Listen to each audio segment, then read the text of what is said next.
everyone, it's Kristine and I am here in Palestine where a new CHRISTUS Emergency Hospital campus will be built right behind me, and it'll be right next to the Magnolia Medical Plaza right here on the loop.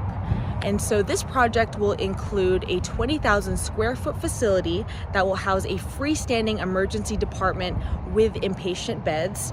It will also have laboratory services and imaging, as well as accepting ambulance arrivals. Now, I did speak with Dr. Law, who is the head of family care for the Magnolia Medical Plaza, and he talked about this upcoming project as well as the economic impact it will bring to the city of Palestine. Well, we're fairly excited about it. It's been in the plans for a few years, and it looks like it's finally coming to fruition. It will be a micro hospital, 10 to 20 beds. I don't know that that's been decided yet, and a full emergency room is phase one. And it should substantially increase patient access, not just to the physicians here, but to the CHRISTUS hospital system. Probably allow us to bring in some more providers or specialists or subspecialists that we don't have now over the next couple of years as it progresses. Right, because I spoke with City Council this morning and they were saying that there has just been growth year after year. More people are coming here to Palestine. And even I was talking with Coleman today. He was saying that you have seen patients from different counties. So can you speak on that growth that you've seen from now versus what it was 30 years ago? I know you've been here for that long. Yes. A substantial part of our patient population is from Houston, Leon, and Freestone counties. So those people are driving 20, 30, 40 miles to see us here, and it's a hardship on those people if they then have to drive another 50, 60, 70 miles for, I won't say routine stuff, but for minor or routine things. So anything we can do here is going to be really well received by all those people. That's right. And just having this ER here, you know, they won't have, like you're saying, have to travel so far. And with that growth, that means more emergencies, right? Would you say?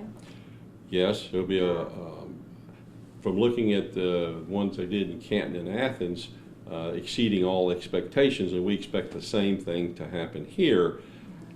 Many times people don't need a major medical center. A 2 or 3 day stay, which is what the inpatient beds here would be for antibiotics, IV fluids, supplemental oxygen, that type thing, for a relatively minor hospital illness, doesn't require another big trip.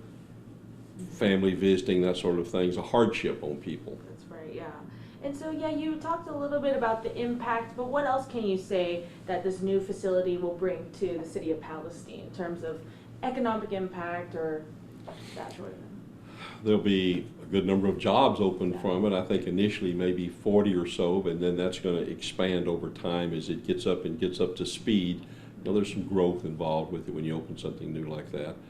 And then we're excited about down the road getting more providers, particularly subspecialists to Palestine, that we haven't had or that we don't have now. Do you know when they will start construction? It's supposed to start within 120 days. Okay, and then completion? About almost a year, 8 to 12 months. Okay, good. And last thing for me, you know, what are you most excited about this? Like I said, you've been here for 30 years. What are you looking forward to? We always like to see growth, and that makes it easier for us down the road to bring in new providers to the area. It's somewhat difficult to recruit to rural parts of the country. So anything we can have to make it look more attractive, and that's going to be more business, more patients, will always help that down the road.